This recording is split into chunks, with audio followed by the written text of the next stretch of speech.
Historias desde los protagonistas en divoxradio.com.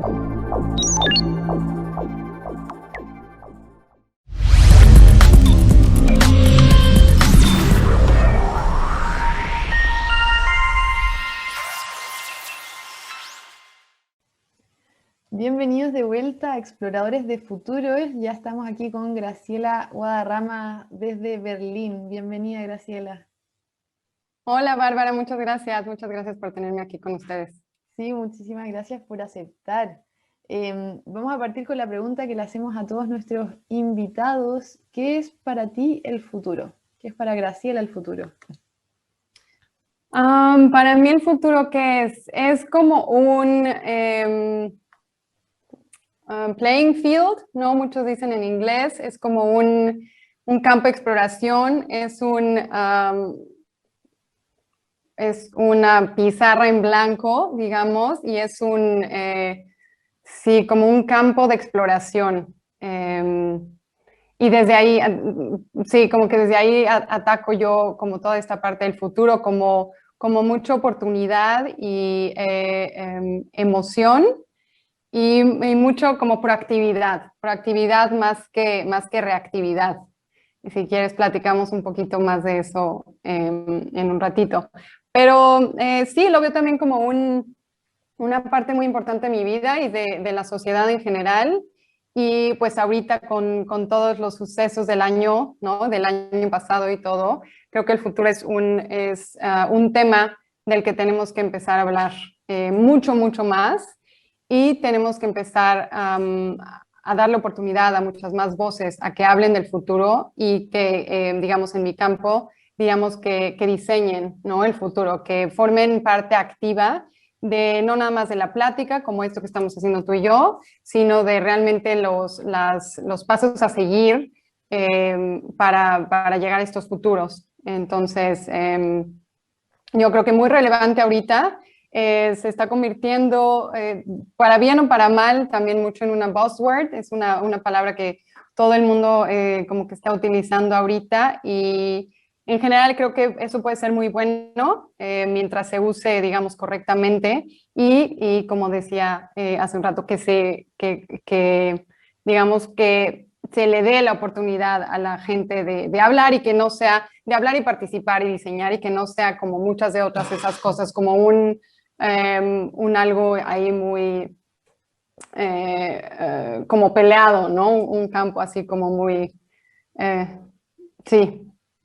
Eso sería. Buenísimo, ahí es similar un poco a la mirada que tenía Abril en el primer capítulo de Futuros Participativos. ¿Cómo llegaste a esta disciplina? ¿Cómo que te llevó en tu vida a llegar a esto? Pues bueno, son como dos caminos que se juntaron, yo creo. Empiezo como conmigo, mi carrera, yo estudié diseño industrial en México. Ya hace muchos años, cuando diseño industrial era mucho menos digital y mucho más como de objetos en 3D. Y un poco menos de investigación y estrategia como es hoy en día. Después de ahí empecé a trabajar en innovación de producto, también en un estudio chiquito en México. Y ahí me metí muchísimo más ya a investigación de usuario, investigación de producto, benchmark, y empezar como a realmente hacer investigación alrededor de lo que vas a diseñar. Y por ende también estrategia. Me metí mucho a estrategia de marca y estrategia en general de producto.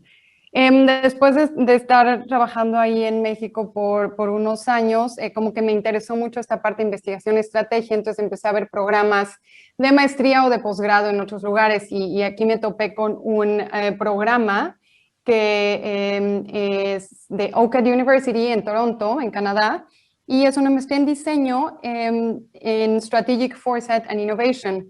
Entonces, básicamente, innovación y perspectiva estratégica. En la maestría, increíble, tiene como que todo esto de investigación, diseño, estrategia, innovación que yo quería. Y ahí me topé como muy directamente con estrategia y futuros, lo que es foresight o perspectiva.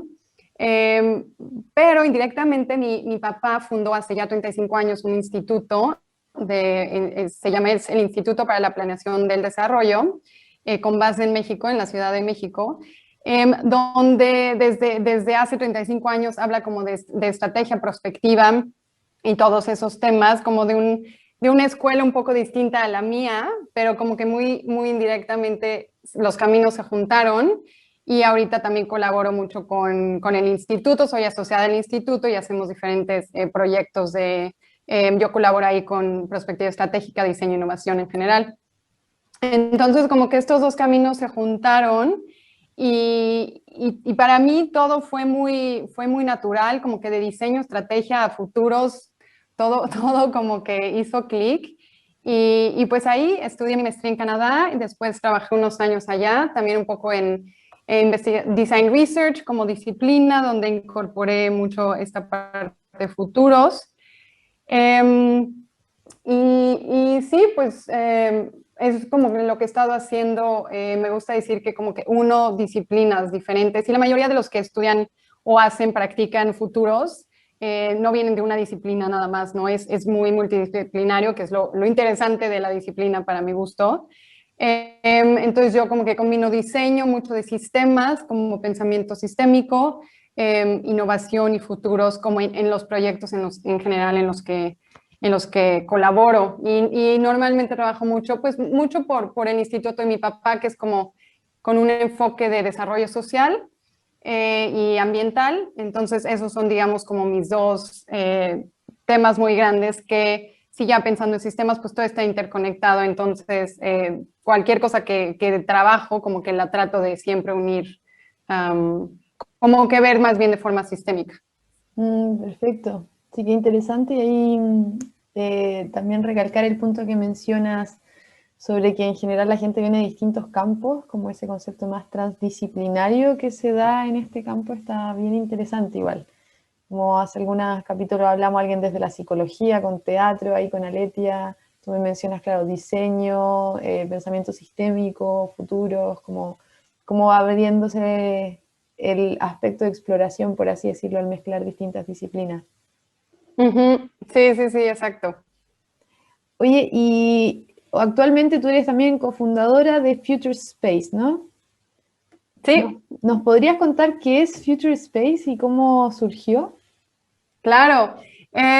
Pues Future Space es una comunidad online. Es digamos, el Digital Home for Futurists y Futurist Activists, que en español es básicamente la comunidad para aquellas personas activistas de futuro, ¿no? Y pensadores de futuros. Es global, internacional. La fundé con mi socia Tania Schindler, cuando me mudé a Berlín hace ya 2 años en mayo. Y pues empezó un poquito como una red para conectar freelancers como independientes con organizaciones, pero muy naturalmente como que se transformó a más bien una comunidad por todo esto que decía un poquito al principio, de que el futuro es de todos y entonces todos tenemos una voz, ¿no? Y tenemos la oportunidad, pero también la responsabilidad de ser parte de este. Entonces, como que transformó mucho más a una comunidad. Somos ahorita ya 800 miembros. Hemos transformado y cambiado mucho porque sabemos, como yo desde el diseño y mucho desde futuro, sabemos que tenemos que estar cambiando constantemente dependiendo pues de todo, ¿no? A nosotros como que cuando nos movimos online y la pandemia, todo pasó al mismo tiempo, entonces sí, como te decía al principio, como que fue muy orgánica esta transformación a la comunidad. Y bueno, lo que es un espacio online, ahorita 100% online, donde futuristas o gente que está aprendiendo futuros o que esté interesado en futuros o gente muy experimentada, ¿no? Ya con 30 años de experiencia, se junta y tenemos pues talleres de diferentes métodos, tenemos invitados. Ask a Futurist es uno de nuestros eventos donde invitamos a futuristas, digamos, un poquillo más conocidos, ¿no? Del mundo en general, a que nos cuenten de su experiencia, y pues los participantes hacen preguntas, a veces es de métodos de la experiencia, consejos de cómo vender un proyecto. Y también tenemos diferentes colaboradores con radares, ¿no? Tecnológicos y como herramientas para que la gente para que nuestros miembros los utilicen. Y recientemente, el año pasado, presentamos a UNESCO Futures Literacy Summit, que es un evento muy grande de UNESCO en París. Este año fue digital también. Y presentamos ahí unas sesiones de co-creación. ¿Y qué son estas? Bueno, hicimos una pizarra, ¿no? Con 4 o 5 actividades. Invitamos a participantes a explorar el futuro del trabajo, el futuro de social media y el futuro de estudios de futuros como tal. Y con diferentes métodos, pero también lo llamo co-creación porque estas sesiones las hicimos con los miembros. Fueron diseñadas, codiseñadas remotamente por los miembros, diferentes miembros, Tania y yo, como guías. Y otra vez, todos estos no son todos expertos, entonces utilizamos el triángulo de futuros, que es un método muy, muy conocido y muy bueno, pero lo modificamos un poquito, le agregamos aquí, le quitamos allá, es lo que decimos como hack the methods, ¿no? Cámbiale allá los métodos de acuerdo a tu contexto y eso hacemos mucho en Future Space. Y realmente también le decimos mucho a la gente que es algo que deberían de hacer, ¿no? Los métodos que están allá afuera están para utilizarse, pero también para, pues sí, modificarse hasta cierto punto de acuerdo al contexto en el que estás trabajando. Pues eso es Future Space en corto. Los invitamos a todos a que se unan, porque si bien ahorita es en inglés, la idea es que, bueno, la fundadora, mi socia es Tania, es de Alemania, y ahorita estamos en Berlín, pero bueno, la idea es que los miembros puedan vivir donde sea y después tengamos más bien espacios, ya sea regionales para cuando nos podamos ver en persona, pero también de idiomas. Mucho en Latinoamérica, digamos que este no es un tema muy nuevo, como te decía, mi papá lleva trabajando en él 35 años, pero ahorita está agarrando muchísima fuerza y creo que es súper importante que entonces ahorita hagamos estos espacios mucho más accesibles para que esta disciplina realmente dé lo que puede dar en contextos de otros idiomas. Entonces, en Future Space vamos a estar haciendo eso también, diferentes espacios, diferentes idiomas, diferentes temas a explorar y todo eso. Genial, si me parece, me habías contado y que estaban ya empezando a ver la posibilidad de español u otros idiomas, que está bien bueno, porque claro, ahí indagando hay referentes que ya llevan años haciendo esto, pero a mí lo que me ha pasado, yo creo que por un volumen de información, por lo menos al googlear, como mucho viene en inglés, lo primero que te empieza a aparecer es, claro, más en idioma inglés, y muchas veces hay gente que si no tiene acceso a ese idioma se queda como fuera de esta reflexión, por así decirlo. Entonces está bueno ese concepto como de democratizar. Sí, y sabes qué más exacto, muchos lo llaman democratizar el futuro y los futuros. Y creo que ese es un elemento súper importante, porque al tener información nada más en inglés, automáticamente estás desechando, desconsiderando millones de personas, de voces, ¿no? Que son, por ende, muy diferentes. Entonces, desde ahí, desde el idioma, desde la accesibilidad de recursos, yo creo que ya hay como un hueco que se puede cubrir. Y sí, yo creo que eso es mucho de lo que futuros participativos, como Abril y otras personas que has entrevistado, también es mucho de lo que yo hago, pretende combatir. Que realmente, pero realmente se escuchen todas esas voces, porque es el típico que sí, diversidad, sí, todo, pero realmente no está pasando, ¿no? Es el típico de en una organización, sí queremos diversidad y hay una mujer, ¿no? O hay una etnia diferente o ese tipo de cosas. Entonces, yo creo que realmente debemos de no nada más hablarlo y decirlo, pero realmente empezar a hacer cosas al respecto, ¿no? Algo al respecto. Y uno de ellos es definitivamente hacer estos espacios y traducir recursos y crear recursos en diferentes idiomas.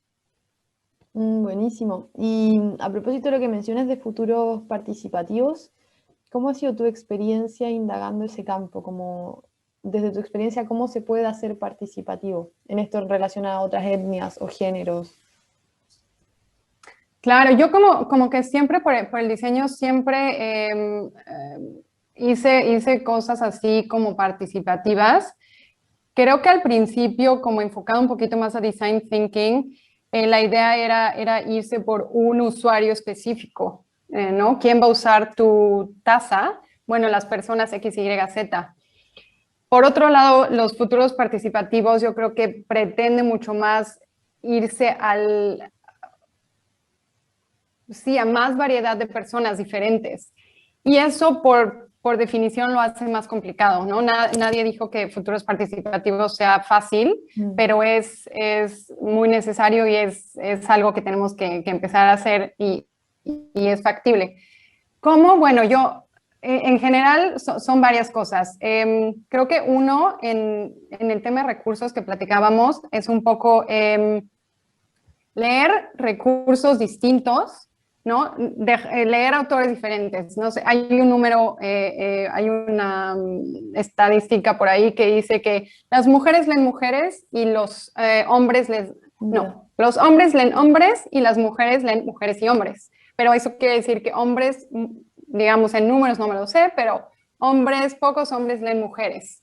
Ahí ya es increíblemente difícil porque hay un libro que siempre menciono y me encanta, que se llama Invisible Women, es de Priado, creo que es brasileña, y lo que es un libro increíble de investigación que dice la poca investigación que hay en temas de mujeres, de educación, de diseño, etcétera, ¿no? Entonces, ese libro lo recomiendo muchísimo, pero lo menciono porque ese libro lo tienen que leer hombres, pero por el título del libro, nada más lo van a leer mujeres. Entonces ahí como que lo leí y dije, ok, ¿qué tenemos que hacer? Entonces, bueno, en principio tenemos que leer diferentes autores, realmente indagar un poquito más en diferentes autores. Después, muy tácticamente, pero en esta portada del libro, llamar a los libros diferente. En vez de llamar una conferencia Women in Tech, ¿no? Mujeres en tecnología, tecnología. Y hay 5 mujeres en ese panel. Genial, ¿no? Creo que eso es importantísimo. Y hay una conversación muy interesante acerca de esto como de inclusión, que se deben de nombrar muchas cosas y creo que es debatible, pero siento que si pones normalmente mujeres en tecnología, es menos probable que hombres vayan a ver esa porque creen que es para mujeres. Entonces, bueno, ahí la narrativa, cambiar un poquito ese tipo de narrativa, ya sea como en portada de libros o en nombres de conferencias, ese tipo de cosas. Invitar directamente a la mesa a este diferente tipo de personas. Aquí hay que tener mucho cuidado y he leído, Karen Craigs es una mujer que trabaja, le invitamos a un festival el año pasado, es una mujer que trabaja mucho en inclusión y racismo. Y tuvimos una plática muy interesante, ella nos dice que está todo este tema de ser aliado, ser advocate, qué eres como de esta parte, ¿no? Y es importante invitar a diferentes personas a esto, definitivamente, pero si vas a hablar de racismo, no los invites a tu conversación. Si vas a hablar de racismo, pregúntales cómo se habla de racismo y crea un evento con ellos donde ellos lo lideren, por ejemplo. Qué interesante. Ese es un ejemplo que me pareció importantísimo, ¿no? Que no son tus reglas, sino las de ellos. Invitarlos a la mesa, considerarlos, ¿no? Darles digamos, el nombre, ¿no? Invitarlos, pagarles, porque mucho de esto que invitas a gente a pláticas, por ejemplo, ¿no? De futuros participativos, etcétera, y quieres tener una persona que hable de racismo, por ejemplo, Bueno, tienes que entender que el racismo es sistémico, por ende este tipo de personas ganan menos, por ende para ayudar a esto, como para advocar, sí, a todo esto tienes que pues ser justo en esa parte. Entonces, bueno, tienes que remunerarlos financieramente, etcétera. Esos como tips en general de cómo traer diferentes personas a la mesa. Sí, como que esos serían las primeras cosas que yo pensaría como en términos de futuros participativos. Hoy muy interesante, Graciela, gracias por compartir.